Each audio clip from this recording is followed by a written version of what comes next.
Hello, hello. Kasper here. Um, I am back with a new video because one of my favorite retro role-playing games is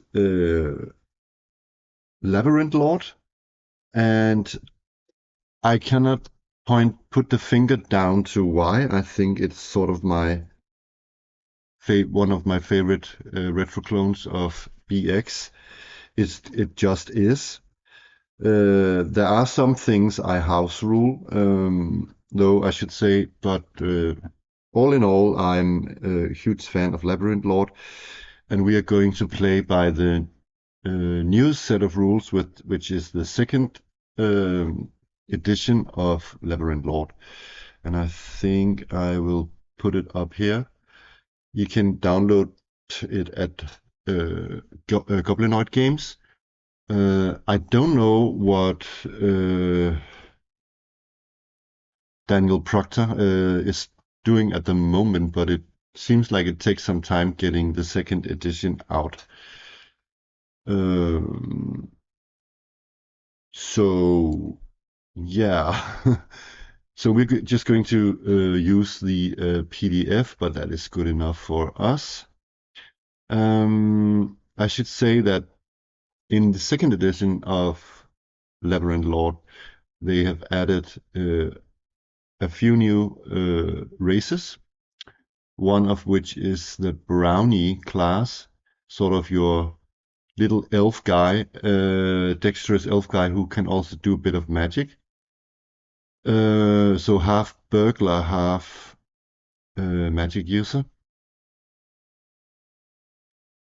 And yeah, then we have the Cyclops, also a new race background in Labyrinth Lord. They sort of, in ability-wise, they sort of, yeah, I don't know.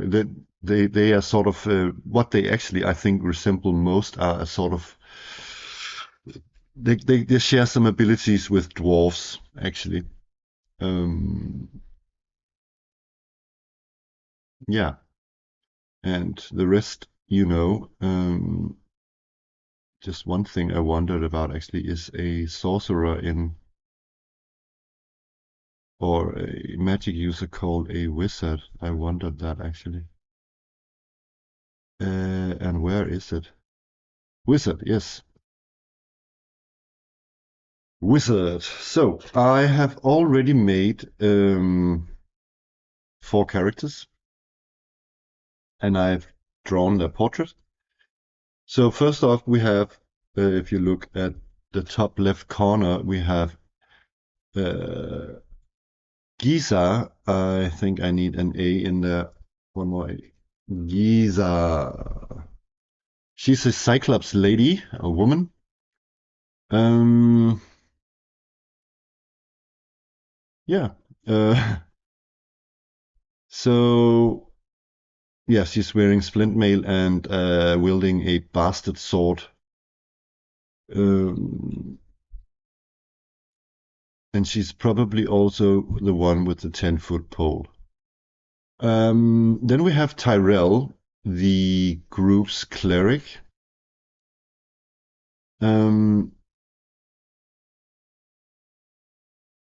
Yeah, your usual generic cleric. Uh, I roll some traits and quirks for them. He's very thoughtful, but has extreme nervous tics. Did I roll some for? I cannot remember. Oh yeah, trait and quirk for Giza. She is persuasive, completely fearless, and reckless. Okay. Then we have Pim. Pim, our brownie. Yeah, I did not roll any. I guess she's sort of happy-go-lucky, whimsical little elf. Um, and then we have Retraki, our wizard.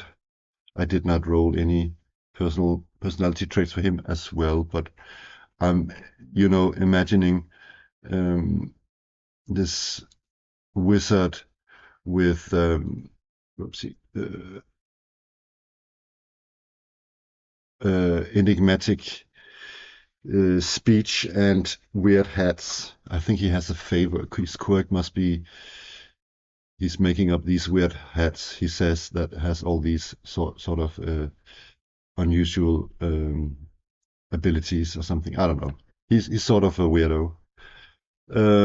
Yeah. So that's the group, I guess. And we are going to uh, play the Stonehell Mega Dungeon down Night Haunted Halls, a classic mega dungeon setting for use with Labyrinth Lord and early versions of the original fantasy role-playing game.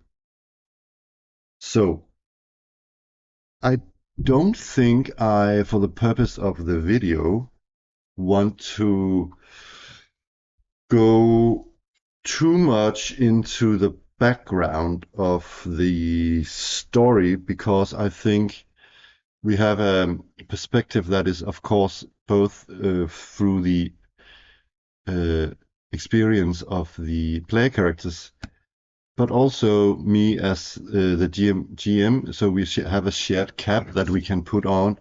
Sometimes I act as the player character, sometimes I act as the GM. Um, but I can have a few brief comments about what Stonehell is, the actual Stonehell dungeon. Um, um, the Sterling potentate, the ruler, he is a was a the Sterling potentate was a very very sort of strict ruler with I dare say evil, who was much into sort of punishment and suppression, and he put the oppression in jail, but soon his jails or dungeons were overfilled with uh, inmates, so that he had to build a new mega prison. And this strange vizier called, I think he's just referred to as the vizier. He teamed up with this vizier and they made this while the inmates themselves were sort of digging out this mountain to become the prison. He also ran some strange tests on these inmates, this vizier. So that is basically the background. The well-known background is that these inmates or people who were imprisoned in Stonehell were sort of, they had a grim fate, and since then many hundred years have passed and other denizens have taken over the different levels of the dungeon, and many factions and different factions have fought for, I guess you could say, um, power in the Stonehill dungeon. There are other strange and secret forces at play. I will not go into it here because that is not sort of known to the player characters. So I'm just going to shut my mouth upon that subject, all these secrets. But there are some suggestions here for how you could sort of the adventure seeds for player characters. Sort of why the reason for why should a group of adventurers venture into these this mega dungeon. And there could be many reasons for that. I mean, one is just because that throughout the hundreds of years, uh, it has become the lairs of many monsters and their treasure. So one thing could be just to raid the mega dungeon. Um, it could also be, as suggested here, that local travelers and outlying settlements have recently fallen victim to goblin raiders. Evidence indicates that these raiders are emerging from Stonehell. The party is hired to find and eliminate this menace. These raiders may be the goblins dwelling in the old gatehouse, blah, blah, blah. Yeah, so it could also be that we were hired by a magic user, that we were hired to find this uh, laboratory of this so-called the plated mage. And then there's some high-level adventure seats here. There are also some other ones here but what I think I want to do is that I'm mainly going to say that they go there because they are just an adventurous sort of group that seek fortune and treasure and fortune, glory and fortune. One thing I do want to put up is because there is no specific intended setting for this. The usual setting for Labyrinth Lords are the known land, is the known land. I'm going to open up the map for you now, so one sec. So this is the map of the known lands, and as I said, there's no specific place to this Stonehell dungeon. You can sort of put it in your own setting or in your own campaign world. I've chosen the known lands. I've read some suggestions online that you sort of over here there is some sort of source book for Labyrinth Lord that takes. Did my background just disappear? What happened there? Whoa, I don't know what happened.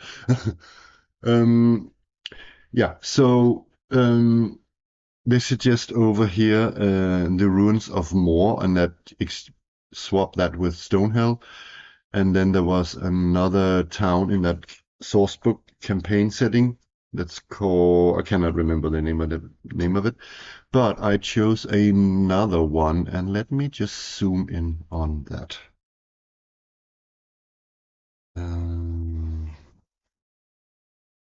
Whoopsie. So if you can see here, we got the capital down there, Dolmway, and we are sort of northeast of there, here. And you can see that up north of the town of Eastbridge, there are the kobold lands up here and sort of the orcs over here and the goblins, elves down there and whatnot. Anyways, so I placed it here. And I did that because the entrance to Stonehill is sort of in a foothill of a mountain chain. And it's sort of I don't know what it's called, a crevasse or something, or I'm not exactly sure what it's called, but there is this sort of, let me show you here on the map in the book. Whoopsie. You can see here. this crevasse sort of reminds me a bit of, you know, if you've seen Labyrinth Lord, Lord of the Rings, the Helm's Deep. Yeah, there is this gigantic. They call it a curtain. What is it that they call it? Anyways, there's this sort of building that sort of goes all the way on each side, and then it narrows in here at the foot of this mountain. Um, and yeah, let me get the map up again.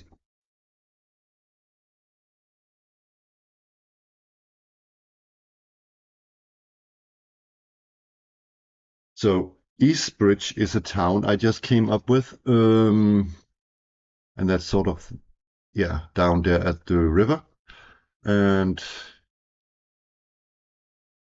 you can see here that it's according to the Stonehell book that it's half a day's journey away, and that is approximately the same here I've made here. So from sort of the that river town of Eastbridge to the actual Stonehill dungeon, there would be half a day's travel on foot. So I put it there. Um, Let me actually move it over here and get rid of it for now. Um, so yeah, one sec. Um, yeah, and I made a crude map of the map we just saw here with this enormous sort of fortress building. Here, right about here, there are some, or there used to be some grand double or gates, but they've not now fallen to the ground. So this is sort of the guardhouse, or the you can also get on top of this sort of viaduct-like building or bridge thing or structure, this wall here. These squares in here are sort of ruins that are really, really ruins. They are just almost just crumbling walls, and then we have a few section of small, um, um yeah, I don't know what to call them, small areas with trees, and we have a waterfall up here, and then over here we have the actual known entrance. It's a spiral stairs that go 100 feet down um, before we get to the first level of the dungeon. My intention is to start in the village of Eastbridge and then advance in through here. And by rolling some dice, and let's see how we're going to do it, take and investigate different stuff here. Um, Perhaps even make the party make some travel plans, keeping track of time so that they don't spend the entire um, day here. Maybe they are going to investigate this area the first. Let's see what the first couple of delves we don't know, and then we get to the actual dungeon later. So I should say that this area here is sort of a mountainside, so it goes up. And I should also say that there are some cave entrances higher up that is visible to the eye. Okay, so let's do this. So let's actually have a look at the map again. Um, oh wow, it changed location. Whatever happened? That's weird. It's not showing what it's supposed to show.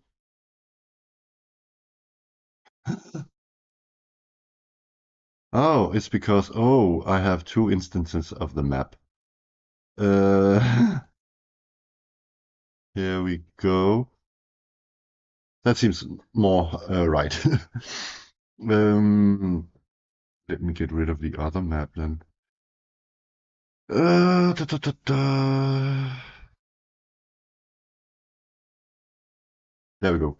So let's imagine that we zoom in on East Bridge. One would think that there would be other bridges and this would be the eastern one. We don't know. It's just something I came up with. But let's zoom in and let's actually zoom in at an inn or tavern in the town of Eastbridge. I'm imagining they have just one. And I thought we could roll up the village at some point, but I want to start with the inn. So let's remove the map again. And then up here, and we have the inn. And what I thought we could do, we could use Madeline Hale's A Traveler's Guide to Inns and Taverns to roll up the inn randomly. There are some pre-made inns that are really great in her book, but we're going to roll our own. I think that's quite fun. So let me just quickly get that up. So there we go. A Traveler's Guide, Inns and Taverns by Madeline Hale. We are going to scroll down. Okay, here we go. Part 2, Tables and Generators. So, what's the name of this tavern? 15, Rotting. Nice. Rotting Oak, the Rotting Oak. That is a good one, I think. What's up then? The quality. 5, cheap and decent. Quality, cheap and decent. Um, 2 2 SP per night.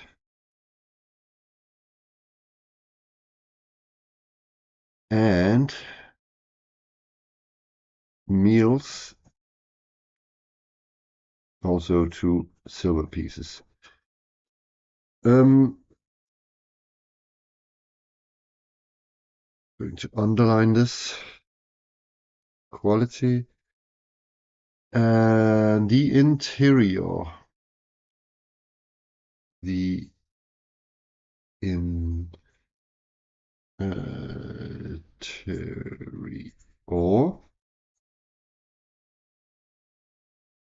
Light is very poorly lit.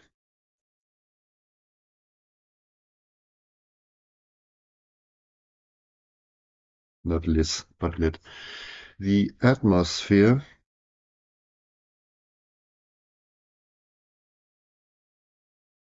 also a four-sided 4, filled with greasy smoke and strong smells of leather, damp, and ale.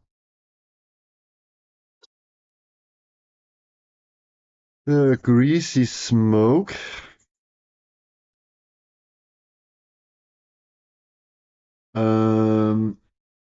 Strong smell of leather.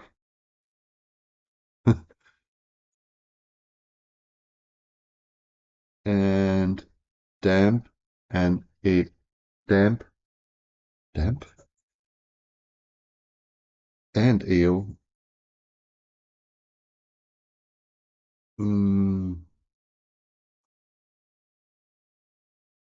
So the temperature also 3, a bit chilly but dry. The temperature. Yeah, we're going into detail here. Temperature. Bit chilly,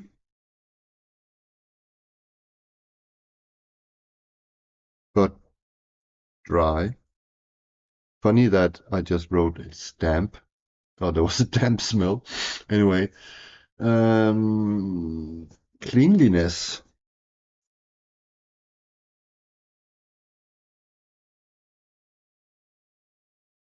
of this inn or tavern. It's a six-sided die. 2.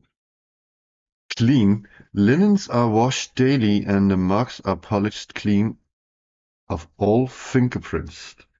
I'm just going to say that it's clean. Um, so the vibe in here, a 4. Cold and professional.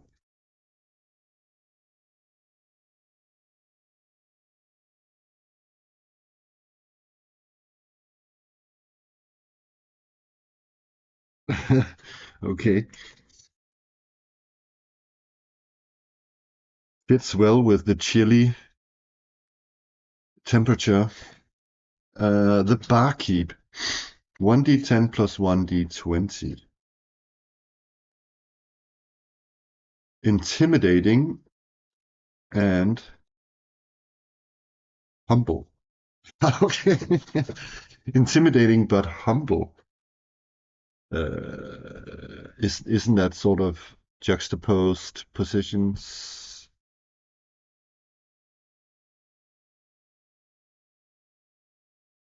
Okay. The barkeep looks intimidating but is in fact humble.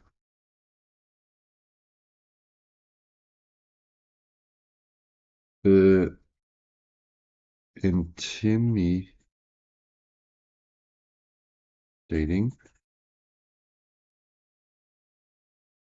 but humble.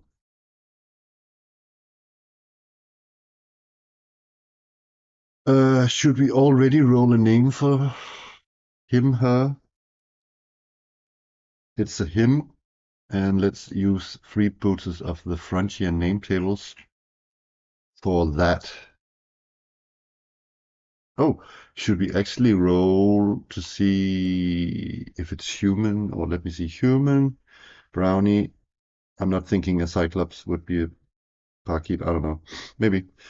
Let's just add them. Human, Cyclops, brownie, elf, uh, hobbit, and dwarf. So it's a six-sided. And dwarf. So I said last. So the barkeep is a male dwarf. His name is um Bana. Okie dokie. Let's proceed. Uh, uh, uh, um, on what's on the menu?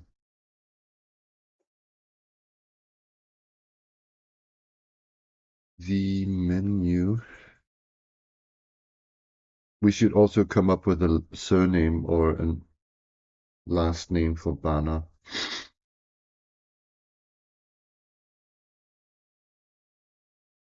What about Bana Eastbridge?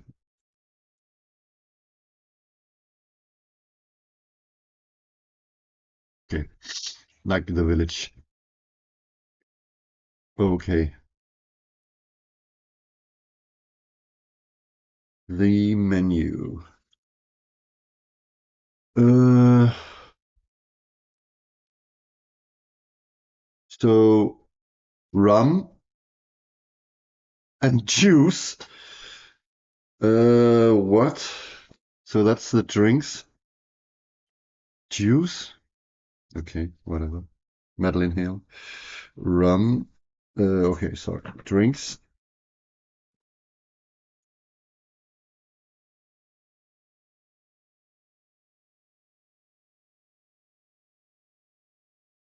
Food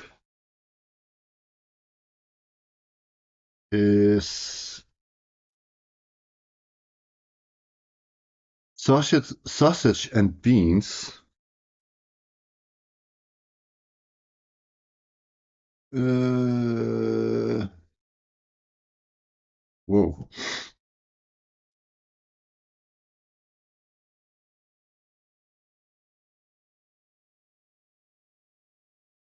Sausage and beans. The interior. 2d6,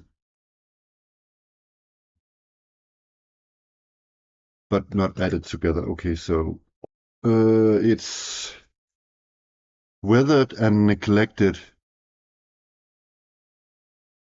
Exterior, sorry, the exterior, sorry, the exterior, weathered and neglected, hence the rotting oak. The path is covered in moss and the stable is nothing more than a shed. So there is uh,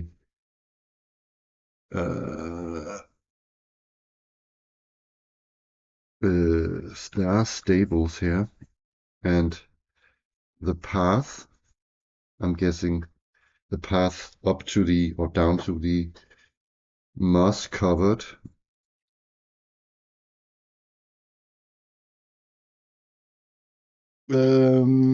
And it's made of what? It's wooden, of course. The inn is wooden. And let's then roll, I think we're going to roll 1d4 quirks for this inn. One. You know what? Let's make that two. So the yellow one are the tens. 21.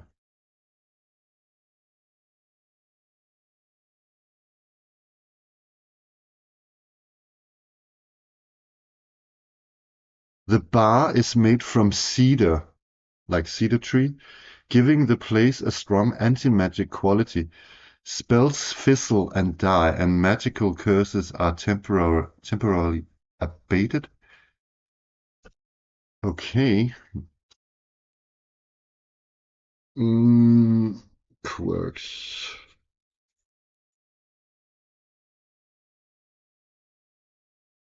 Bar is made of cedar.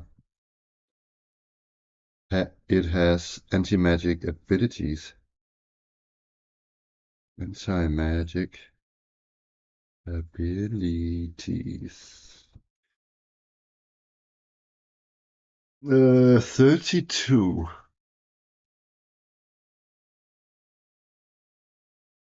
The tavern is known for its atrocious wallpaper. It's truly horrendous, leading to many attempts by drunk patrons to peel it away. As a result, large chunks of the designs are missing. uh, Atrocious wallpaper.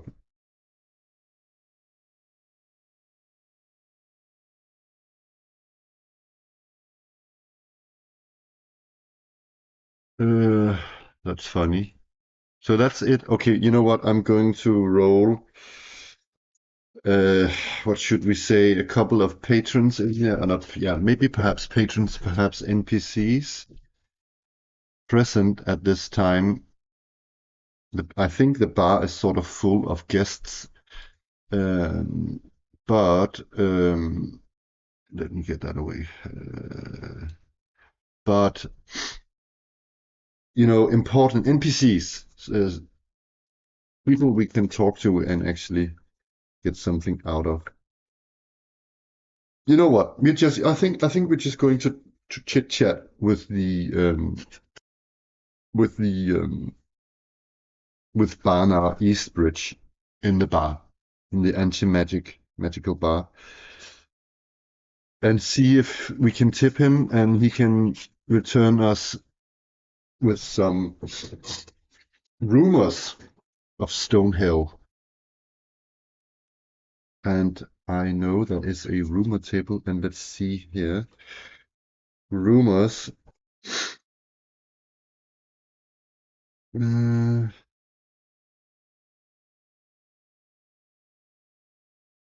I think it was decided here. One. Let me just read this. Stonehell Dungeon has been visited by countless adventurers, and some have even returned to tell their tales. Over time, rumors regarding the dungeon have become oft-repeated pieces of dungeon knowledge, traded amongst adventurers in taverns and roadside inns. Oh yeah, that is okay. So it actually mentioned that the inn has a rope. So maybe I'm thinking. I'm thinking that due to the story that Eastbridge used to be sort of much like a little fortified bridge, and over time it has grown into a village, and that this inn is a bit off-road. Um, if characters make the effort, or if there are blah blah, blah each player character can learn one rumor about the dungeon prior to delvings. These rumors may be chosen specifically by the blah blah blah. We are going to randomly roll those. So we have 4. We are talking with Bana Eastbridge, and he tells us 4 rumors.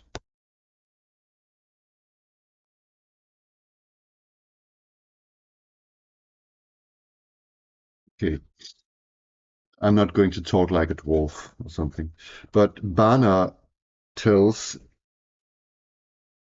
these are that a snake cult conducts bizarre and obscene rites in a crumbling temple located within the dungeon. And I can say here, as it is with rumors, that some rumors are true and some are false. I can say, if I have my GM cap on, I can say that this is a false rumor, but the party does not know this. They think that there is this bizarre snake cult in there. 16. A bottomless chasm exists in the dungeon. That is actually a truth, but the party does not know this either. 7.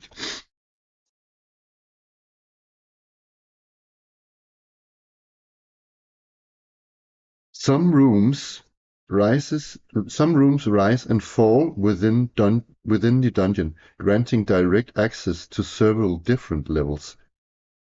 Ooh. This is also the truth. 3. One section of the dungeon is filled with dangerous plants. Okay. That is also true. Again, the party takes it. They do with the whatever they wish with this rumor. It's just for now. It's just flavor. So yeah, let's get the map up and you know what? Maybe we should actually should we? I think we're going to have a calendar. One sec. So, what I actually did some time ago for another campaign, I made a calendar and a little campaign sheet in Google Docs. So I'm going to show you this. I have the members of this campaign. It's Giza, Tyrell, Pim, and Redraki. And then I have some alternate experience point system here. I'm not sure I'm going to use that or if I use this rules as written with these experience points. Then I have some stuff about the setting that's in known lands and travel times and dungeon doors.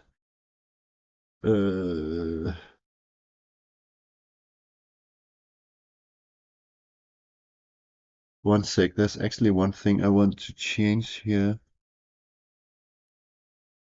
So it says 2 equals 1 door. One sec, I'm going to pause the video and change that. That is actually not correct. So I adjusted so it's correct now, the way I roll a number of rooms. And what else do I have here? Oh yeah, I have some crit rules. If I have crit in my game, it's just more difficult to get a crit. When I roll a 20 on the die, I roll 2 damage dice, and I take the highest. If I get doubles, the damage is doubled. So that is how I'm going to do it. Then I made a really detailed description of all the settlements that I use in this known lands campaign. And as you can see here down, we've come to the East Bridge and the Rotting Oak Inn. Okay, so what was it? Oh yeah, let's figure out the season and the day. So yeah, I have made this generic sort of calendar where there's just 28 days in each month. I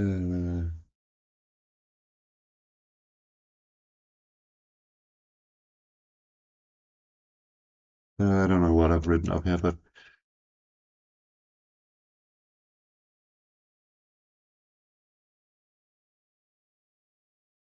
oh yeah, that was the month. Okay, for another campaign. So first of all, 1 is spring, 2 summer, 3 autumn, 4 is winter.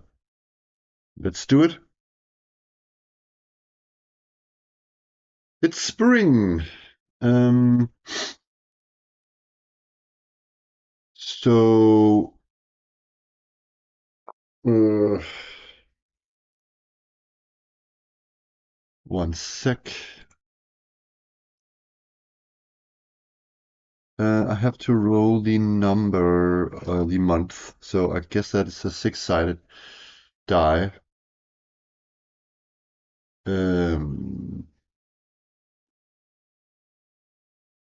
When I've written spring, of course, when should I count from then? I guess I count from, it's not the year when you had a new year, so we're not starting with February. Oh, sorry, January. We're starting with, let me see, what is a spring month? That is March, April, March, May, I guess. So April. And what day? I have a 30-sided die, but I can just re-roll if I get. Oh, it's the 1st of April. So March. Oh, sorry, it's March, of course. March, the 1st of March. So, yeah, March is before April. So we have March.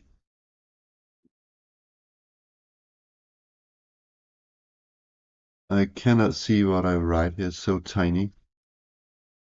March and the 1st. So I'm going to make an X here.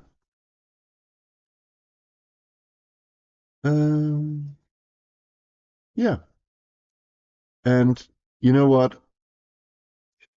So I'm imagining that the party have learned these rumors perhaps not just by visiting once in by talking once to Baron. They've come there over a couple of days and they've heard these rumors and they know that Stonehell is a former sort of mega prison.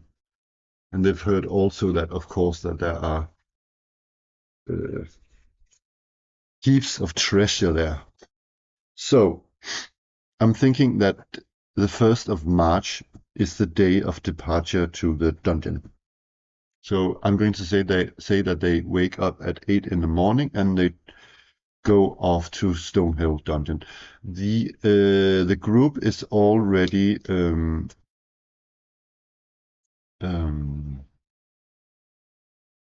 they have already bought provisions and they are more than ready to leave. So, because one sec, let me get rid of that thing and get the map up.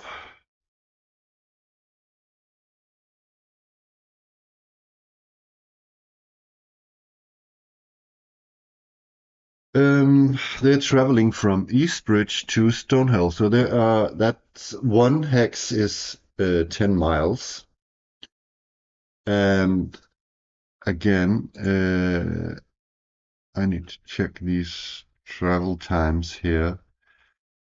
They can on foot, on clear, open, on road or in the clear on grasslands, you can travel 24 miles per day, but we're going to travel around 12 miles. So, and it's in the clear. There's just some light marsh, but it's nothing. There are roads there. There is an old military road that leads directly to sort of the prison. So, um, but we are going to roll if we have an encounter. So, let's do this. Um, Going to roll here in the box. Our first encounter roll. No encounter. Okie dokie. So, they walk half a day and they see the mighty uh, curtain wall at the foot of the foothills of this mountain, this enormous fortified entrance rising above them. And they can see that if I'm going to, this is initially eastward. Yeah, let's just keep it that. They are sort of, you should imagine that here again, here are the main gates, and this is the span that crosses this section here. But the main gates here are have fallen off and are lying on the ground. And the party is perhaps, I don't know, around 60 yards away from it. So it looks just massive. But they can see that the northern and the southern sections here have been broken apart. They've crumbled away due to some sort of destruction of these two. Maybe it was a prison break. They do not know what it is. Maybe it was some forces from the outside. Maybe we don't know. Maybe it was just some um, hazard, nature hazard. We don't know, environmental hazard. Anyways, so the party approaches this entrance, and they can see that behind the double doors that there are these massive portcullis here, but they can see that some of the bars are bent and rusted.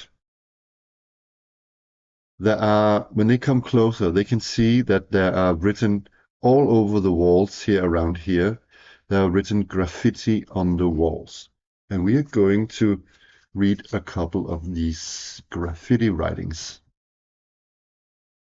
Messages are written in a variety of languages, with Common, Elvish, Dwarvish being the most frequently appearing, but Orcish, Kobold, Goblin, Gnome, and even Giant. I'm going to rule that that can be Cyclopean. Cyclopean? What do we have? And maybe one. Let's say that. What can our characters actually speak? Giza can speak Cyclops, Ogre, Dwarf, and Alignment. Yeah. So Tyrell, Common, and Alignment. Alignment, Burglars can't. Common and Brownie. Uh, I actually think that I need one more language for Redraki, which I think he can speak Elf, probably. He has a bonus language, I think, due to his intelligence. Um, so let's just it. I think the mechanics here is that we can get 1d4 each for each character, and I'm thinking that we are sort of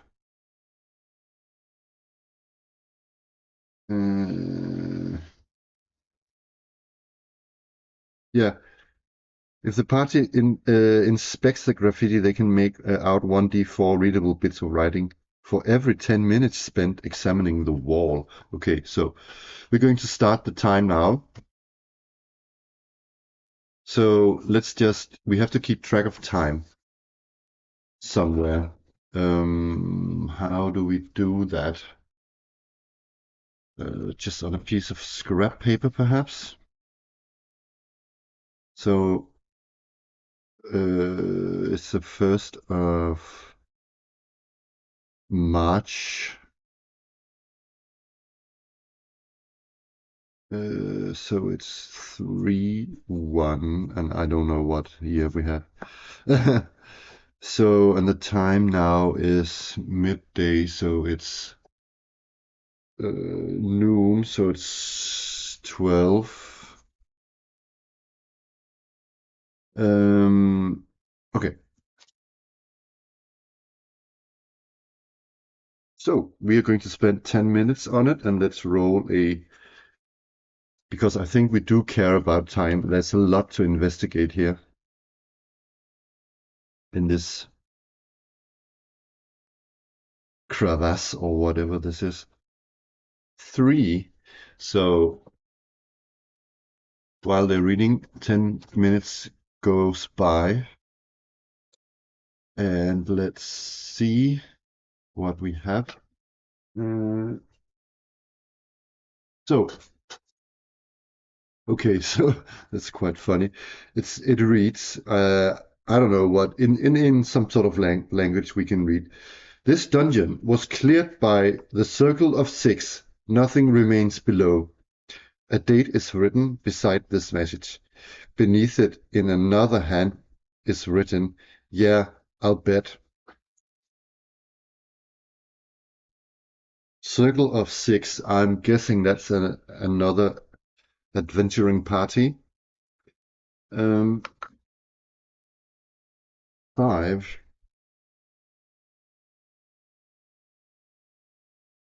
Ooh.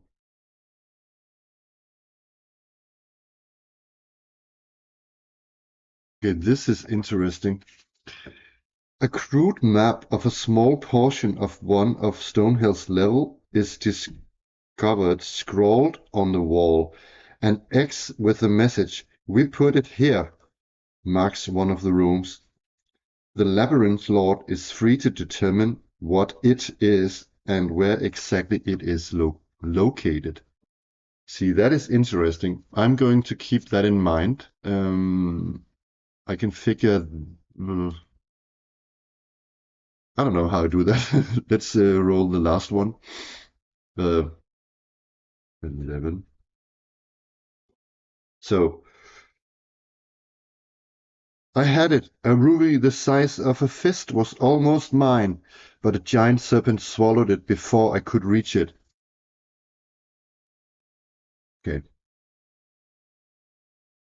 Um, one thing is that I'm going to roll for random encounters or wandering monsters every second turn. So if we are going to read one more time, I'm going to have to roll. That's also one thing to keep in mind. So what do we want to do? What do we want to do? Should we read a couple more? Yeah. So when they're done reading, this will happen. Oopsie. Or when they're done reading, I have to roll a random wandering monster roll. So how many more graffitis can we decipher? One. Wow. 4. The little scaly bastards can't be trusted. They turned on us, killed Seidel, and stole all our gold. Kill him on sight. Okay. The little ones sounds a bit like kobolds, goblins, something like that. I don't know. Scaly bastard. Yeah, scaly. That must be kobolds. Okay. So we can't trust the kobolds, it says here. Okay. I don't know what I'm going to do about the. I could roll a dice randomly for the map portion and then drop a die or something on it. On 4th level, uh,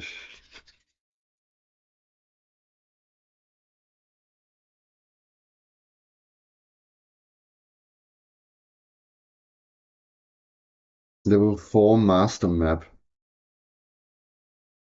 Okay, you know what? I'm going to drop a die or something here. Or roll a 4-sided die, actually. No, I'm also going to drop a die. But on map number 2, and then see if we can do this.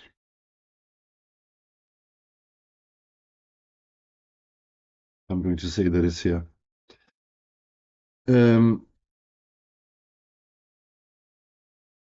So a small portion.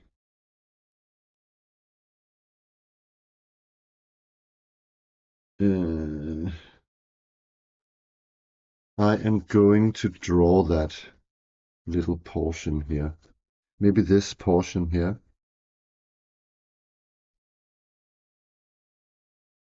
One sec. That is actually quite funny because I decided that just by looking at this map, little map portion, I did my best just trying to draw it really fast, and I don't know. They do not know that it's on 4th level. I'm just going to write that up here, level 4B, the living caves. But number 4, room number 13, sorry, a disturbed cairn, toppled pile of rocks, broken swords, scattered bones. This cairn once covered a corpse, but it has been pilfered and the body removed empty. But Since I wrote this message, I might um, I might say that it could be funny that there was something there. Maybe it's maybe it's gone. Um, where did it go? Yeah,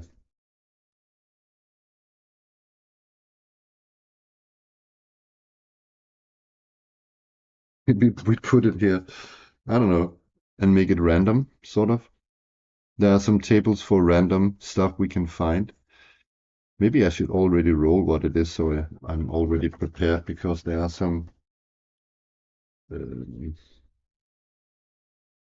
some stuff in here. Uh,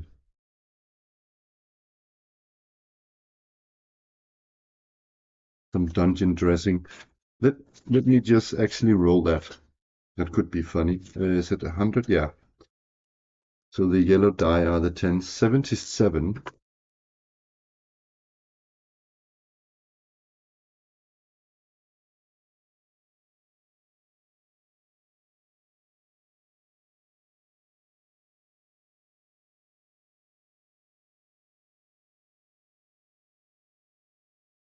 No. That was quite funny though, but no. 44.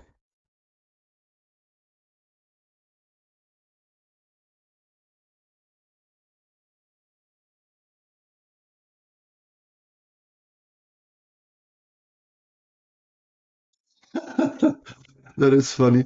That is rather funny, actually. Let me read it loud.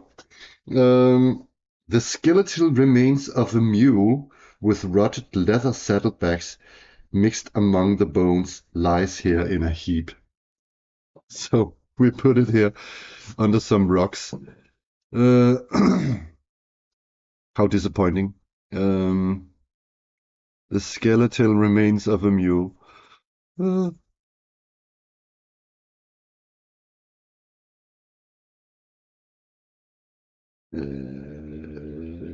with saddlebags. We could say that there was something in the saddlebags. Should we should we just really already roll that? Chests and wardrobe content. Crate and barrel content. Should we try and roll on this one? Yeah, for the saddlebags of the skeletal mule. Uh,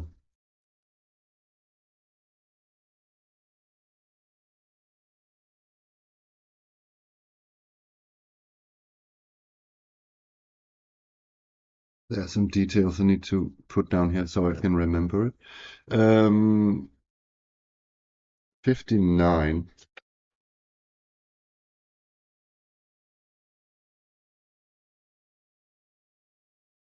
Nah, 84. Empty? No, that's not funny. Um,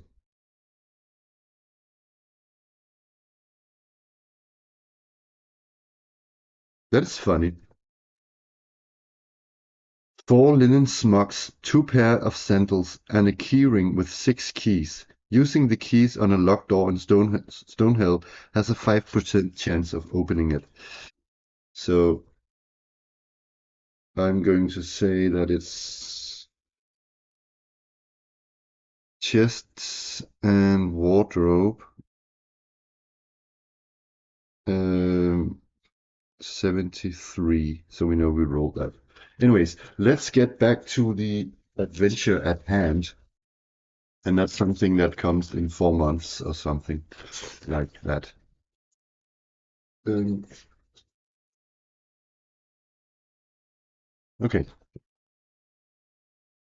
I said that I should roll a random or wandering monster thingy. So I'm going to do that. No encounter. So the party I think the party wants to investigate this, the guardhouses and whatnot. So they going into this room here, and we need now another map. I think it's this one. So I'm going to write. What is it called? It's called the gatehouse or something.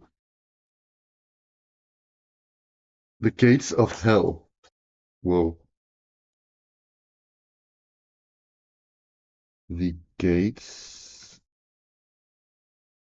of hell. So,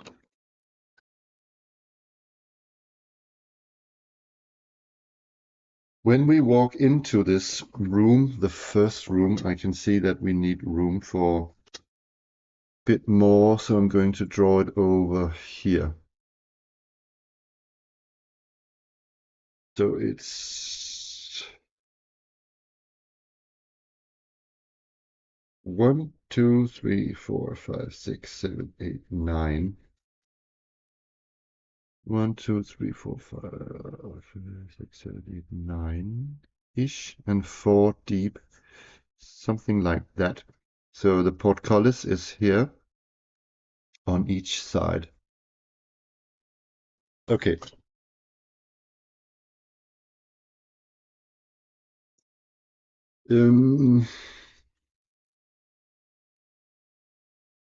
Yes.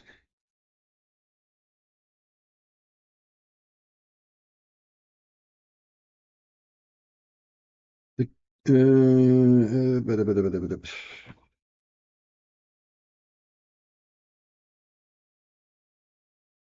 hmm.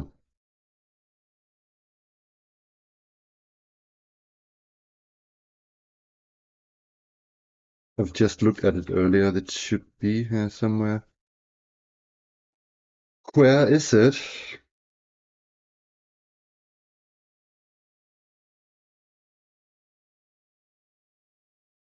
The room description. Uh,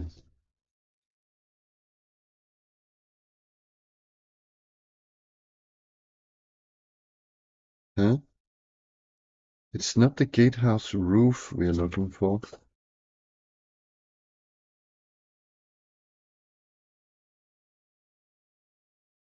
I know it's here. Oh, here it is. Okay, so there's a C here and C here, which means that these portcullis, these two, have rusted into place. Nothing short of giant strength can raise them now. Luckily, weather and adventuring bands have taken their toll, opening iron bars, and large gaps caused by rust, saws, and brute strength prevents the portcullis from restricting passage through this area.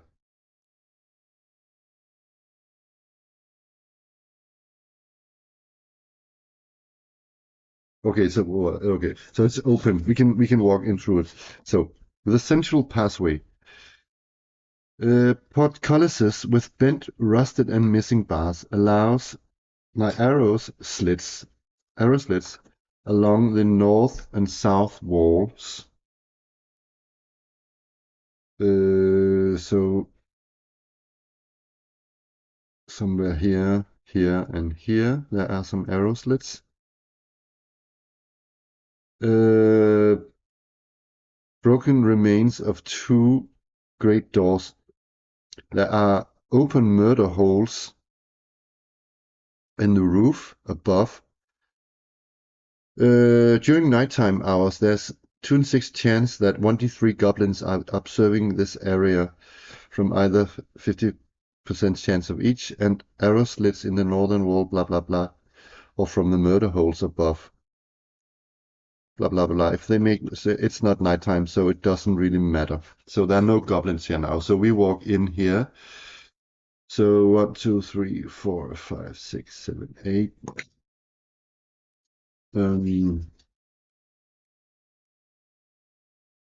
And we go out to the other side.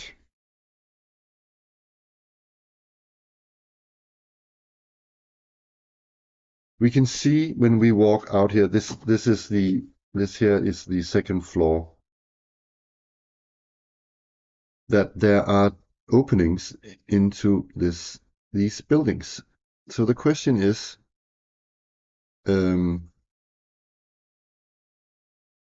which of these two openings do we take? And we are, of course, mapping all this, so I'm going to say that that took a turn, walking all this way and walking up and down. 1, 2, 3, the northern one. 4, 5, 6, we take the southern one. Southern one. Okay, they come down here, walk in here. So iron doors once stood in these locations, and their hinges are still visible on the doorways. The doors were battered open and carried away some time ago. So somebody stole the doors. So we're looking into this guardhouse thingy.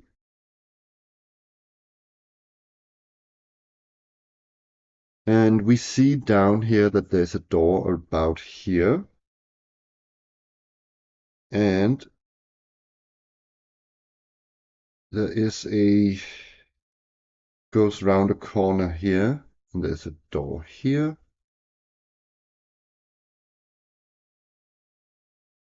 And a door down here. So we're standing around here and looking in and seeing that there's something down here. So I think the party investigates just looking down here. And they can see that there are some or a staircase down here. Where does this staircase go? Up. It goes up. Okay. I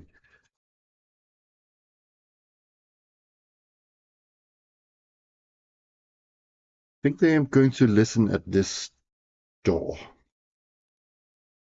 And I think Pim is good at listening at doors.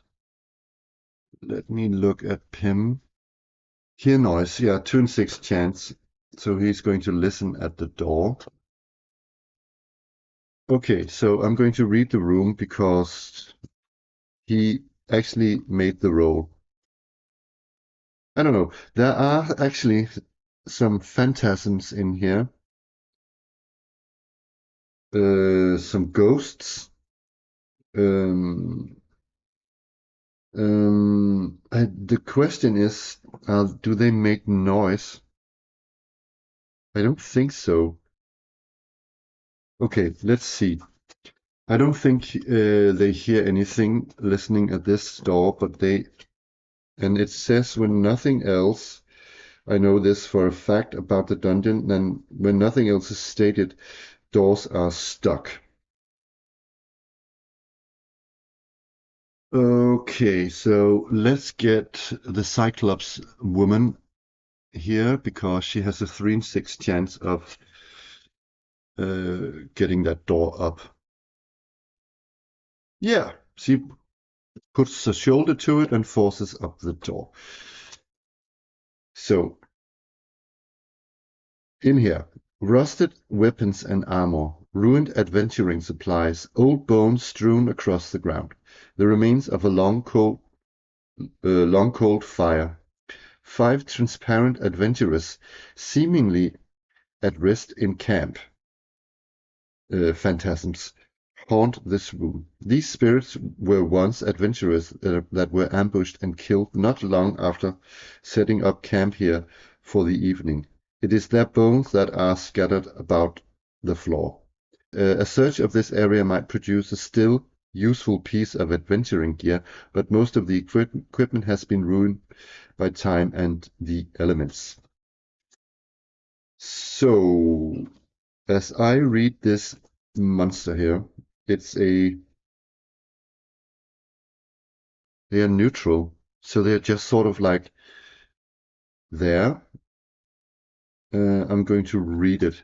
Phantasms are the mindless ghost-like spirits of those died from a catastrophe and are doomed to continue the actions they performed prior to their death, stuck in an endless repetitive loop.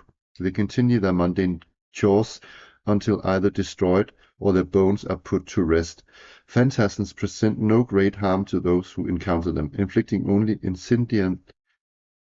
incidental damage, 1 point, to those who touch or pass through their deathly cold and insubstantial forms. Attacks and spells have no effect upon a phantasm, nor do any other harmful substances such as poison, fire, or cold. Even holy water is ineffective. The only way to put a phantasm to rest is by either burying their mortal remains with religious ceremony or by the use of a cleric's ability to turn undead. A cleric of 6th level or greater can utilize their ability to destroy lesser undead as a result of a successful turn undead attempt to permanently eradicate the phantasms from existence. Okay, okay.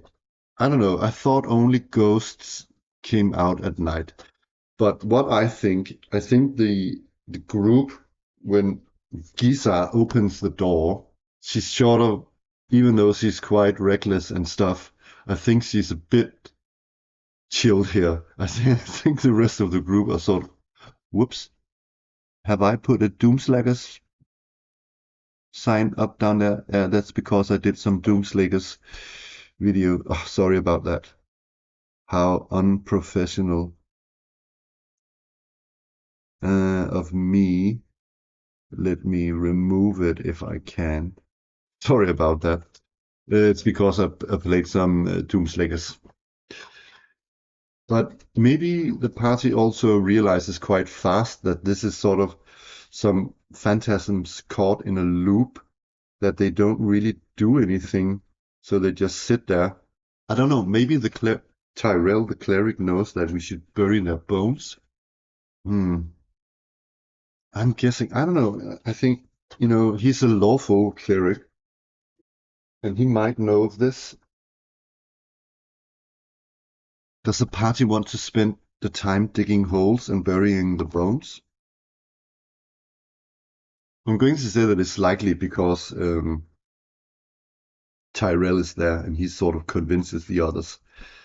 We should bury these poor fella's bones, put them to rest, he says, and looks very, very stern. But my cat Ruth is here, so hi Ruth.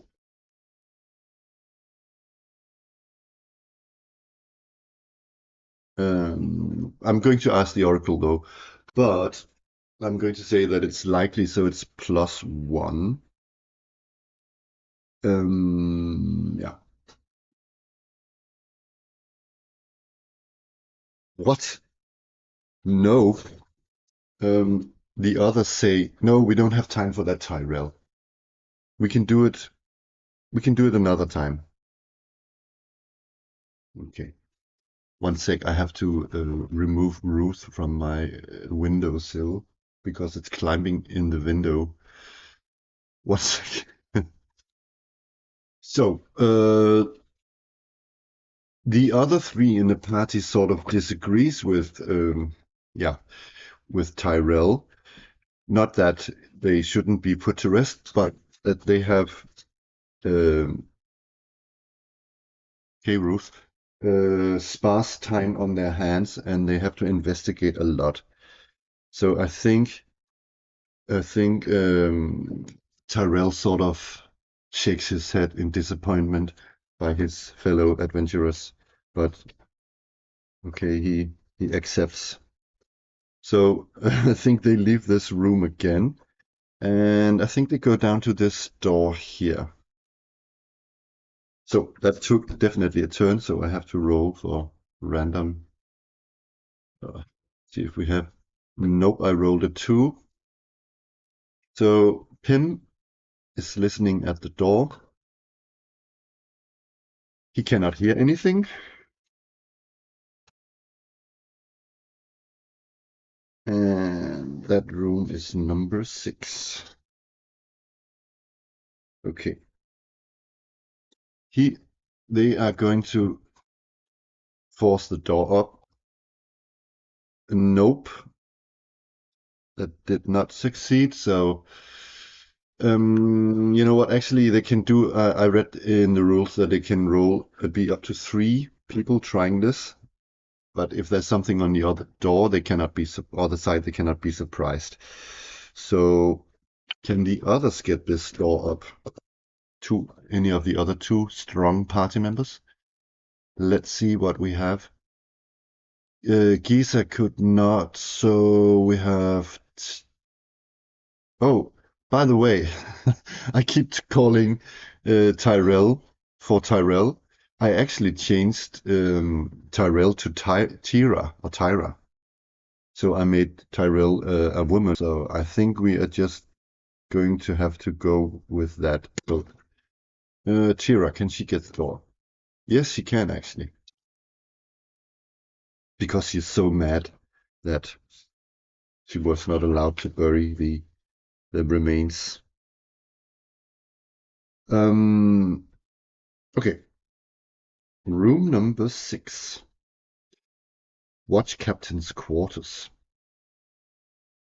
A single splintered chair is all that remains of this room's furnishing. Empty. Okay. Sad. There's a broken chair. Okay, they go round again. Um, oh yeah, they search the room, of course. So spend a turn doing that. I need to remember that's every second turn I roll. On the 6th turn, they have to rest now. They're going out here and they rest. And after they finish resting, oh my god, we have a random monster. OMG. So, you know what I'm going to do, because I find this a little bit weird because, oh yeah, there are surface level monsters here, sorry. Um,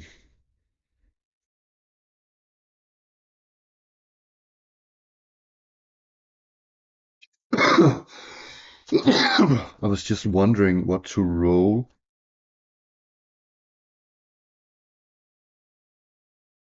Uh, oh, it's here. There is a wandering monster chick. Daylight hours, nighttime hours. Okay, so we have it here. So I'm rolling 1d6.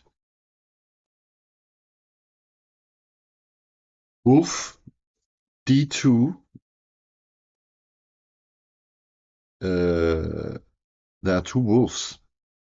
While the party rests here in the room by the stairwell or stairwell down, we are visited by wolves howling or creeping up on us. Oh dear. Oh dear, oh dear.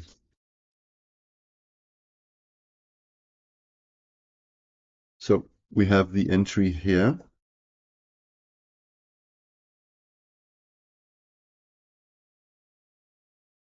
Okay. So to grab a piece of scrap paper here. So is wolves times 2 AC 7. Hit die 2 plus 2. Shit. Attack 1. Damage 1d6. Saving throw as a fighter. Morale 8. Okay, so shit. First wolf has 5 plus 2, that's 7. hit points. And the other wolf has also 7 hit points. So, are any sides surprised? I'm going to say that uh, we are the white die and they are the black die.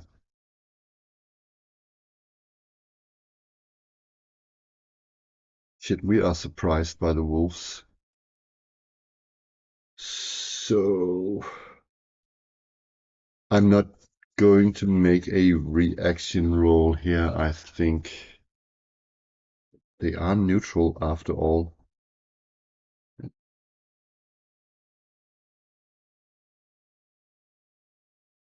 Hmm. I think they should I do? I don't know. I think they're hungry, looking for food. So we have a fight on our hands. Um,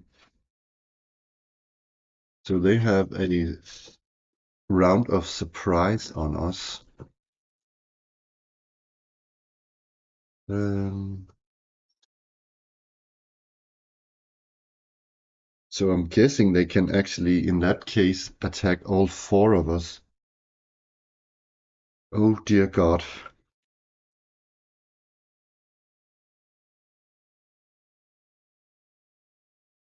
Ouch.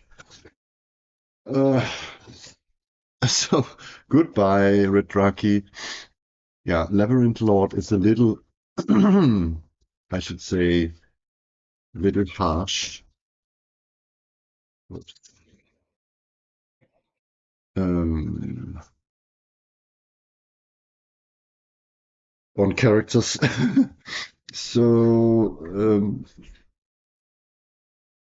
oh my God, my cat Ruth is going crazy banana in the hallway.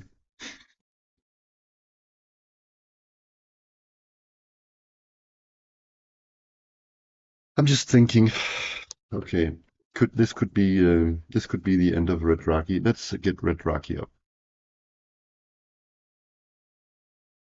Uh,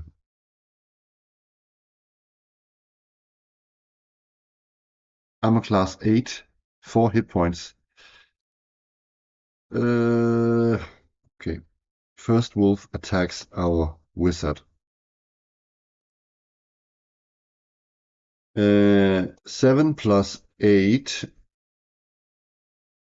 is 15, so that's not a hit. Thank God for that. The other wolf, my God, also attacks Redraki.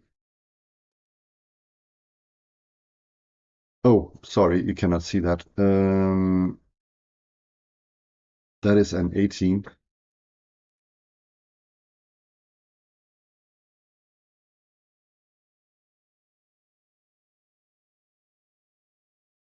Whew. Oh, thank God. I was really nervous there. So Redraki loses 1 point of hit point, 1 hit point. Um, oh my God. So now it's initiative. Do we cast spells? And by the way, have we prepared any spell? Which spell does which spell has Tyra prepared? You know what? I haven't decided on that. One sec. I'm going to yeah, let me first check Redraki what he has. Redraki can cast Magic Missile. Yeah, he has the following spell in his spellbook, I should say. Magic Missile, Protection from Evil, and Sleep. Then he also has 2 spells in his spellbook, which is Levitate and Web. He can only cast 1 level level 1 spell. I think he would have prepared sleep. And what about our cleric? In Labyrinth Lord, clerics can cast cleric spells from level 1. I'm quite sure she would have prayed for Cured Light Wounds, so I'm going to say it's that one. Yeah. Are we going to cast spells? Yes, hell yes, we are going to cast spells. But it's missile weapons first. I've taken that from Swords and Wizardry.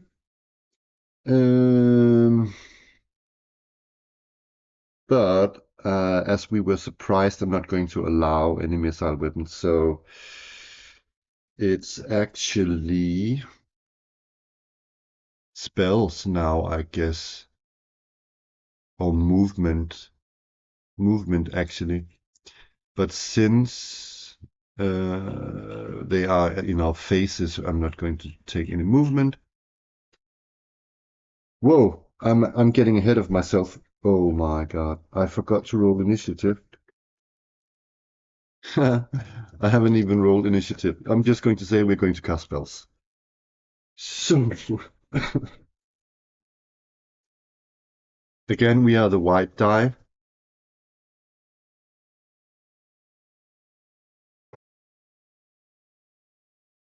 Oh God. They won initiative.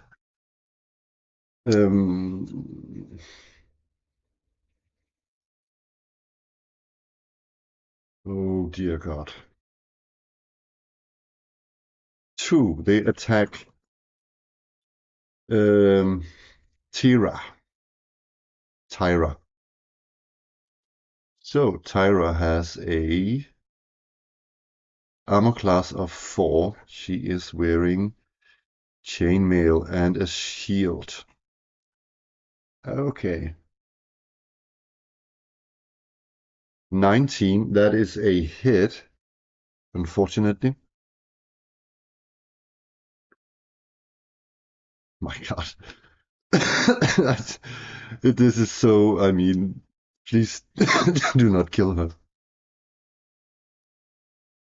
3 points of damage. Oh my God. Let's not have the party killed before they even start. Oh, sorry, that's 3 points, so it's down to 2.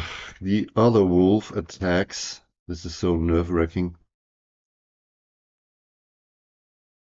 3, our brownie. Oh my God. Pim has an armor class of 6. 14 plus 6, that's 20. That's a hit. Oh my God. Oh my God.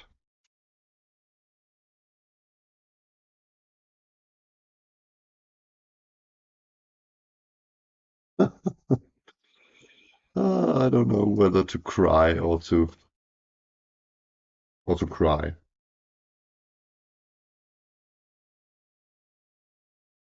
That is harsh.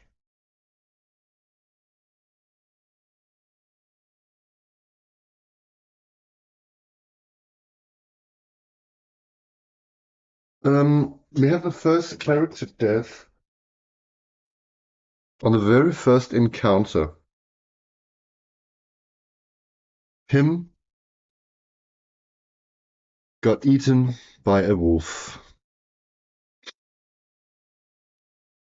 Oh, oh my God. Yeah, but okay. That's sad. That's Labyrinth Lord for you. uh, so, okay, the other party members are absolutely terrified and maddened with um, grief and despair as they see that little Pim is getting completely torn to pieces. they retaliate back on the wolves. Let's have, yeah, it's actually spells now. It's a little bit too late.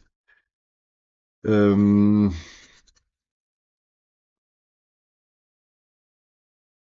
okay, Tyrell is Tyra is going to cast Cure Light Wounds on herself. So she heals up to maximum. Okay, so now it's Redraki. No, not Red. Yeah, Redraki, but he doesn't want to cast the sleep spell anyway, I guess. So he holds it back.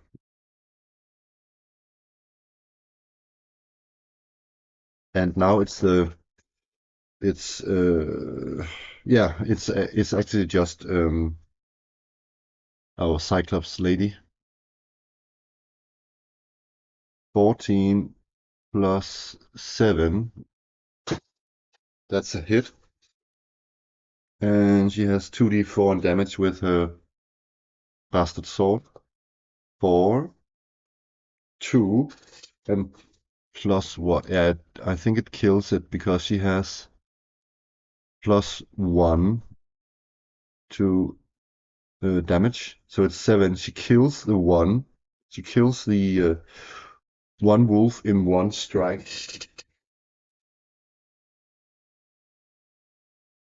Um,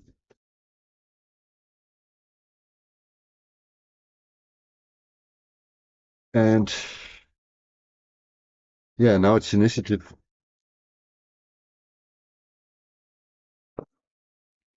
My God, the wolf won initiative. 6. That's the magic use or the wizard. Shit. That's a hit. Oh!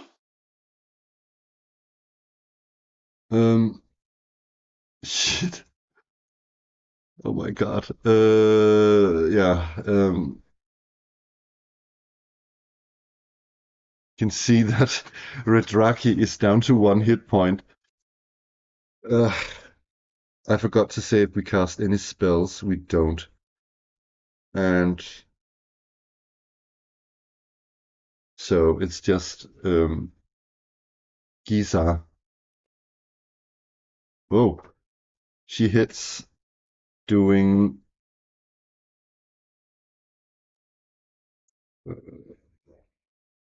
9 points of damage to the wolf. She's furious and simply slaughters and cuts this wolf in two, falling to her knees and crying because her friend Pim died. And then Tyra says, "Now can we bury the dead?" Da da da da. She's probably going to say that it's an omen or something. That's I don't, I don't know, but I think the party is um, low on morale right now, and I think they are probably not on the best terms right now. So they still want to do this, but I think because they know that death is part of adventuring, but I think that they want to bury their friend and um, get back to town. Maybe bring his remains back to town and bury him actually. But they actually agree now that they should also um, bury the remains of these poor fellas in here. These ghostly uh, resting group in here, adventurers that made a campsite. Oh my God. I can say that for the record that this is the second time I'm running a campaign with Pim that he dies on the very first encounter. I'm actually thinking about giving my characters, I should have done that, perhaps, um, maximum hit points.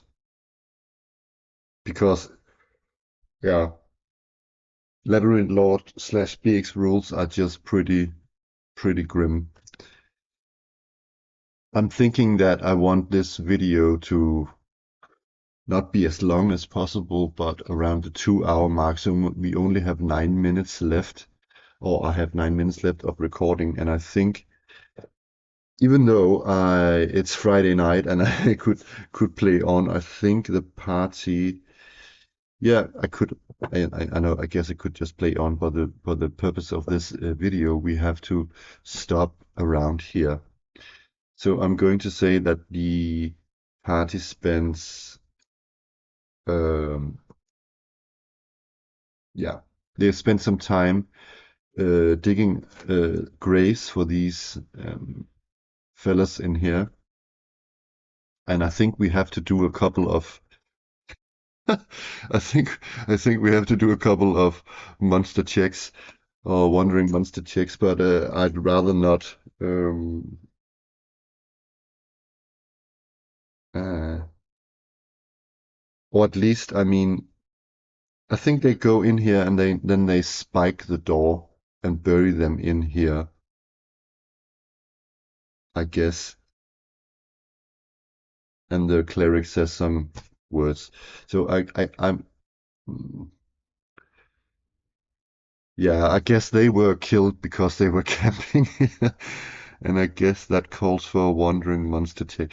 Okay, if I now roll a 1 and something terrible happens, I cannot forgive myself.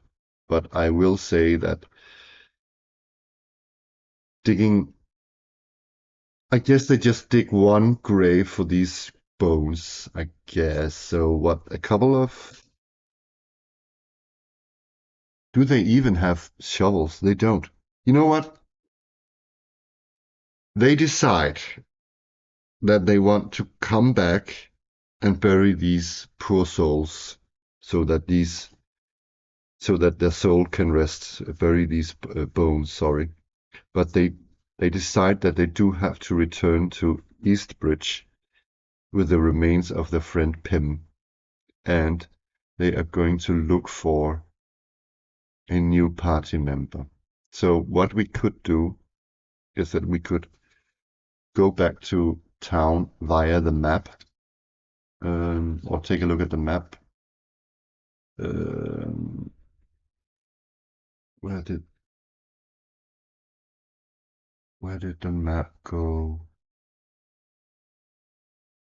Ah, here it is. Oh, it should be here. So they go back to Eastbridge and arrive back again at night time, somewhat in the evening, and they carry Pym's remains over to the the small church chapel of Eastbridge Chapel, and they knock on the door of the chapel, and a cleric comes out, and he can see on their faces that they lost their party member, and he says that they should put him into the um, what is that called again? Uh, Not a morgue. I forgot what it's called in English. Um, but somewhere in the church where they can put the dead until they are prepared for funeral. Anyways, so they go back to the inn and drown their sorrows in beer and whatnot, and guess they are silent. But I think a new adventurer sort of looks over at them, seeing them and their sort of um, state. Uh, and who is looking at them in the inn? who sees that they are an adventuring party and this character. Oh, yeah, who is this character? Let's roll it randomly. I'm not going to roll the character. I'm just going to roll to see if I can, uh, for some way to roll what it is. Let me have a look at the Labyrinth Lord rules.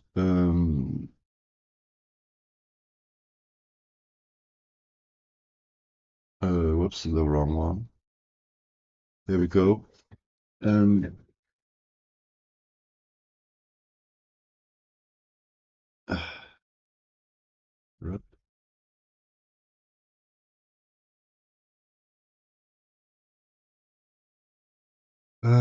yeah. Let's see, how many classes do we have? We have one, two, three, four, five, six, seven, eight, nine. Hmm. So a 10-sided and then reroll, I guess, if I get a 10. I got a 10. Yes. 8, so that is a hobfolk. So a hobbit, or hobfolk as they are called in Labyrinth Lord, and they are sort of a fighter type. So that is good. And he can see that the morale of the party is low, and but he wants to cheer them up. Or, yeah, uh, goes over to them and says, "Hello, good people, may I sit at your table?" And he introduces himself, or I don't know if it's a him yet. Let's roll it actually. It's a him. And let's roll his name.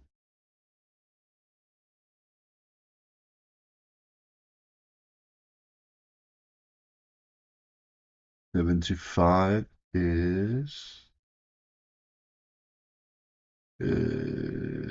where did it go? Ninko. Ninko.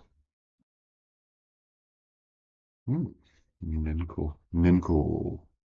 Yes. um, so, Ninko the Hobbit. I am going to write that somewhere.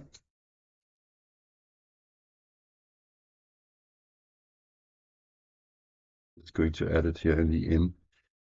Ninko, the hobfolk,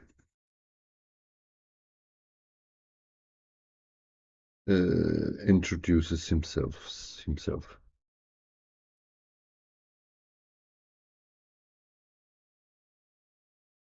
Like, prick. Okay, that was something. So, with this tempo, we are not going into the dungeon prior anytime soon. Uh, but it's quite funny, I think. I think it works doing it this way. So I'm quite satisfied with the result in some way, although we lost uh, our party member. Uh, Poor Pim. Anyways, thank you for watching. Until next time. Bye bye.